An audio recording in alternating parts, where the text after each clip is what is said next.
Jadi kan awalnya tuh kan Bang Den, seperti biasa lah Bang Den, seperti keluarga biasa ya.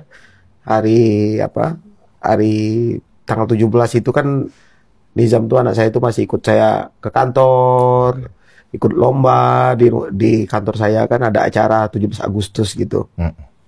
Nah, kemudian eh, hari Minggunya masih ikut saya kondangan di tempat di dekat tetangga itu, Bang Den. Hmm. Sebelum kejadian tanggal 18 itu. Ini Kan. kita bicara di Pontianak ya? Jadi Pontianaknya gitu. Terus malam Seninnya dia masih belajar sama si pelaku tadi kayak gitu. Bebe aja. Iya, baik-baik aja. Terus saya yang ngajarin juga kan gitu, Bang Den. Jadi nggak ada rasa curiga saya nih, Bang Den. Tapi nikah udah berapa lama? Nikah udah 3 tahun kali, Bang. Oke. Den. Selama 3 tahun tidak ada indikasi atau Ada curiga yang kan? saya terakhir, Bang Den, sebelum 17 itu mungkin di tanggal berapa ya, saya lupa, tanggal 15 kali. Saya nemuin apa kayak ada merah gini di sininya. Kayak bekas Apa gitu. Katanya, tapi Nizam tuh pas saya tanya, "Kenapa, Nak? Ini, Nak," saya bilang. "Kebentur pintu," katanya, Bang Den. Dan dia nggak ngaku gitu. Lalu saya sempat marah sama si pelaku ini, "Kau apain ini?" kayak gitu-gitu. Dia nggak mau ngaku gitu kan. Dia bilangnya sama, kebentur Sama pintu. dia, iya kayak gitu kan. Saya nggak ini. Akhirnya saya nelpon ayah sama ibu saya gitu kan. Saya udah perasaan nggak enak itu Bang Den. Akhirnya ayah ibu saya beli tiket mau nyemput si Nizam tadi kayak gitu. Ada curiga berarti? Ada rasa feeling nggak enak gitu kan. Oke, feeling aja ya? Feeling tuh nggak enak. Udah akhirnya saya telepon lah ayah dengan ibu saya. "Nizam ini kenapa, Bu?" Saya bilang, "Dia nggak mau cerita gitu dengan saya nih kayak gitu Bang Den." Nggak bisa mau cerita. Dia tuh orangnya baik banget Bang Den. Nggak mau cerita yang aneh-aneh gitu kan. Iya. Nah akhirnya Datang ayah ayah dan dengan ibu tadi mau datang hari Senin itu Bang Densu. Heeh. Hari Senin tanggal 26 minggu depan ini mau datang. Pas kejadian Nizam itu dia mau datang. Oh, nggak jauh jaraknya? Nggak jauh jaraknya, yang sesudah ini kan tanggal 19 ya yang itu infonya di guru gitu kan. Nah, infonya dia tanggal 26 ayah tuh udah pesen tiket sama ibu mau datang Senin depannya gitu. Oke. Itu mau nyemput itu Nizam. Nah, Oke. ini saya cerita kronologisnya itu Bang Den. Nah, cerita kronologisnya itu, jadi malamnya masih belajar si Nizam tadi. Tadi tuh. Seperti tadi kan.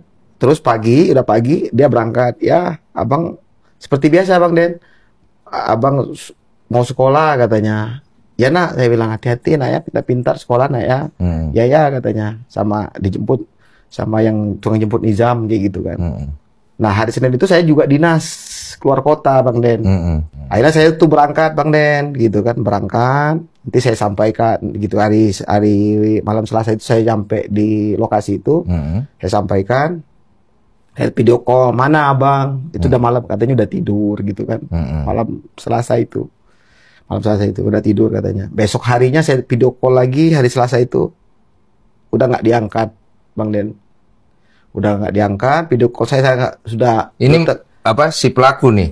Iya, udah nggak ngangkat lagi video call. Dia nggak angkat nih? Nggak angkat. Padahal di lokasi tempat saya dinas itu kan susah sinyal Bang Den. Jadi saya tuh kalau mau video call tuh memang nyari tempat dulu Pak gitu kan. Di tempat, kebetulan ada tempat yang lumayan sinyal bagus. Saya numpang dulu gitu kan untuk video call, nggak diangkat. Keesokan harinya karena saya udah nggak enak, saya mau pulang ke hari Rabu itu. Langsung pulang saya hari Rabu. Pulang Pulang ke rumah hari Rabu. Nyampe lah jam 19 malam, jam 7 malam. Tanggal 21-nya. 21. Kan 19, 20, 21 malam. Malam Kamis saya nyampe gitu kan. Malam Kamis itu saya nyampe ke rumah. Kan biasanya Bang Den, kalau saya tuh lagi dinas di Pontianak, kan anak saya itu yang biasa buka pintu kalau saya pulang kerja. Maaf. Ini anak cuma satu kan ya? Anak saya ini kan dengan yang si Fitri kan, sama Mbak Fit kan itu si Nizam. Si Nizam satu. Nah, sama si pelaku ini satu, jadi dua. Oh, ada dua nih jadinya. Oke. Akhirnya mau buka, biasanya kan yang buka pintu tuh kan Nizam sama adiknya. Nizam tuh biasanya ngasuh adiknya juga. Baik dia tuh Bang Den kayak gitu kan. Ayah pulang. Biasanya kan kayak gitu, buka pagar rumah Bang Den. Saya tuh sambil bawa donat tuh kan kayak gitu kesukaan Nizam. Nah, pas saya masuk itu saya udah kaget. "Mana?" saya bilang, "Nizam," saya bilang. Katanya kan kemarin ayahnya sama mamanya yang suruh jemput Nizam katanya. Mau diajak jalan-jalan katanya, dia bohong kayak gitu Bang Den. Oke. Berarti begitu Bapak pulang, Nizamnya tidak ada, Bapak tanya, dia bilang bukannya mau dijemput sama ibu bapaknya. Iya, dia bilang katanya Nizam tuh mau dijemput Loh? si Fitri katanya. Itu alibi pertamanya tuh kayak gitu. Oh, pertama dia bilang dijemput ibu kandungnya. Iya, mau dijemput ibu kandungnya. Ibu kandungnya sudah nunggu di bandara katanya. Mau dijemput pacarnya, mamanya Nizam ini, si Mbak Fitri ini. Oke, dia bilangnya begitu. Iya, keterangan di awalnya tuh. Oke, itu keterangan awal, nggak percaya dong. Oh, nggak percaya saya Bang Den. Ngecek. Langsung nggak percaya saya langsung. Saya teriak, Bang Den, kau marah. Saya bahasa situ. Ngebego banget gitu, diserahkan ke orang yang nggak dikenal, saya bilang kan kayak gitu Bang Den. Oke. Kenapa dikasihkan ke orang? Mana buktinya kalau itu disuruh mamanya, saya bilang, atau saya? Iya. Nggak ada Bang Den, nggak ada yang bisa ditunjukkan gitu. Nelfon ke ibunya nggak? Nah, akhirnya kan misalnya ini tadi si A ini pelakunya.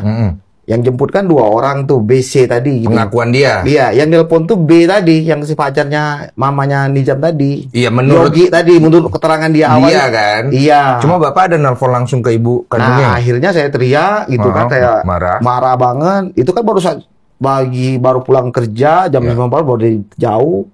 Saya akhirnya Bang Den langsung polsek saya kayak gitu. Langsung ke polsek? Langsung ke kepolisian saya. Mau lapor saya bilang. Ini berarti ya pikir saya kan kehilangan anak nih kan kayak gitu kan. Diculik gitu. Diculik. Saya bisa siapa yang nyuliknya ini siapa saya bilang. Tapi nggak konfirmasi dulu ke ibu kandung? Enggak. Karena kan pengakuan dia mau dijemput sama ibu kandungnya kan? Iya, karena kan posisi saya tadi Bang Den, karena kan ini kan posisi untuk menghargai dia tadi saya blokir gitu kan. Karena saya udah panik, akhirnya saya ke kepolisian tadi. Dia ngeblokir nomor saya udah beberapa bulan. Ini maaf, lagi nggak komunikasi aja. Iya. Paham. Jadi netizen nggak salah tangkep. Iya, gitu Bang Den. Iya, kayak gitu. Ngerti kita itu. Ya, terus akhirnya kepolisian. Kamu kenapa ngasih ke orang itu tadi? Saya bilang. Dengan santainya Bang Den, dia kondisinya penjelasan dia saya nggak mau, saya bilang saya mau konfirmasi ke mamanya langsung, saya bilang. Kamu video call depan saya bilang. Saya gitu kan di depan kantor polisi itu Bang. Pelaku ini. Iya. Kamu langsung konfirmasi video call. Saya mau lihat, saya bilang. Berarti dia masih ada kontekan sama ibu kandungnya. Jadi selama ini saya itu komunikasi sama Nizam memang melalui dia, melalui tersangka itu, karena saya sudah beberapa bulan ini sudah diblokir sama Papa Nizam. Putus kontak lah. Karena dia menghargai istrinya kan. Jadi saya satu pintu aja. Jadi kalau misalnya saya mau video call atau saya mau tahu informasi tentang Nizam, jadi saya memang ke ibu sambungnya itu.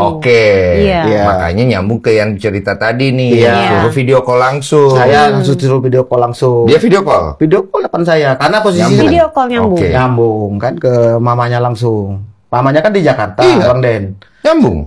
Maksud saya video call itu, saya ini kalau misalnya Nizam itu seandainya memang betul dibawa mama, saya tenang Bang Den gitu. Berarti memang mamanya jemput. Tapi kok saya tuh janggal kok. Biasanya kan Pit ini kalau ada apa-apa kan pasti ngabarin atau info ke siapa gitu kan, mau dijemput. Ini nggak ada konfirmasi sekali gitu. Jadi seolah-olah memang dijemput kayak gitu tadi kan kayak gitu. Dia video call nih ya? Video call. Ada lagi satu yang ngerawat Nizam masih kecil, utinya. Mamanya si Fitri. Gitu. Telepon juga saya bilang. Fitri, utinya saya bilang. Dia lakukan nih? Lakukan. Dengan santai itu. Terus jawab apa? Saya jawab yang nggak ada gitu. Terus dia bilang kan, iya Mbak, tadi katanya ini si Yogi itu pacar Mbak, dia tuh teleponnya langsung ke saya. Itu suaranya suara Mbak kok, katanya tadi yang nyuruh Nizam ikut sama dia. Dia gitu pakai alibi itu. Iya, menggunakan nama saya. Terus saya bilang kan, itu memang kamu lihat bener itu nomor saya. Dia yang Yogi yang dia maksud ini memang kenal? Iya, saya nggak kenal. Loh, saya nggak kenal. Nggak ada. Saya nggak punya pacar atau teman atau kerabat yang namanya Yogi. Jadi itu memang alibi dia yang dia karang gitu. Jadi pada saat video call ini terjadi perdebatan dong? Iya, jadi saya nggak merasa melakukan itu, tapi dia bilang, iya Mbak tadi disuruh sama laki-laki namanya Yogi, katanya itu pacar Mbak. Ya, kamu kan punya nomor saya bilang kan, kamu kan bisa telepon saya Benar. ataupun video call saya Benar. ataupun WA saya. Kalau misalnya ternyata ada orang suruhan saya, kan Benar. kamu bisa konfirmasi langsung via kepada saya gitu. Benar. Kenapa tidak kamu lakukan? Ah. Kenapa kamu main langsung kasih anak saya aja, Dia begitu jawab apa? aja sama. Dia jawab apa? Tapi itu iya Mbak, itu tuh suara Mbak kok yang itu yang Sama nyuruh suara Nizam ayahnya. ikut sama dia. Kata, Oh, alibinya dia kuatin alibinya di kayak situ. gitu. Hmm. Tapi emang kamu lihat itu nomor saya. Kenapa nggak kamu sendiri aja yang telepon saya pada saat itu? Kamu kan punya nomor saya. Wah, dia jawab apa itu? Iya, dia nggak bisa jawab lagi. Dia cuma bolak-balik itu aja. Muter iya, di Mbak, situ ya? muter di situ aja gitu. Jadi Oke. ya nggak ada ini, Nggak ada kejelasan, jawaban, nggak ada jawaban dari dia. Panik. Panik, semuanya panik. Bapak panik. Panik. Akhirnya deadlock kan di situ, nggak ada jawaban apapun. Dari Polsek pun bingung, Bang Den. Marah Langsung pasti. aku marah banget Bang Den itu. Langsung Saya saya juga mau pasti tak marah. tonjok kalau itu. Oh, Bang Den. saya juga pasti. Nah, Iya. Oh. Akhirnya, Saya langsung posting. akhirnya kata orang Polsek, Pak langsung ke Polda katanya. Oke. Saya langsung lapor ke Polda. Oke. Dengan santainya Bang Den, dia kayak nggak rasa ada bersalah, itu yang bikin saya ini. Saya langsung ke Polda, sama penjelasannya. 2 jam di situ mau nelusurin tiket pesawatnya gitu kan. Kalau memang dijemputnya itu, karena keterangan dia di Polda sama persis Iya, Bang Den. ikuti keterangan dia kan. Iya, Hmm. udah gitu kan. Terus ini apa namanya tuh dia mau nelusurin ya, tiket pesawatnya. Terus akhirnya dari Polda tadi gercep, Bang Den. Iya. Langsung ke rumah turun sekitar jam Periksa. 10 gitu. Langsung ke TKP. Periksa. Periksa ke rumah gitu kan. Oke, sementara ibu kandung posting katanya ya. Iya, saya Posting kehilangan anak. kehilangan anak dan itu sudah viral. Bahwasannya ada anak Ini hilang. masih cerita malam Kamis tadi. Iya, Ya. posting di semua berita, di semua portal berita Pontianak. Itu yang Dan bikin anak rame ya? Iya, pada Oke. akhirnya kan pada akhirnya kan polisi itu gercep kan, Semua datang gercep. ke TKP dan semua orang sudah Udah rame rame, di situ. iya. Ada tetangga sekaligus netizen. Oke, berarti kita sekarang ke TKP nih Iya. kan.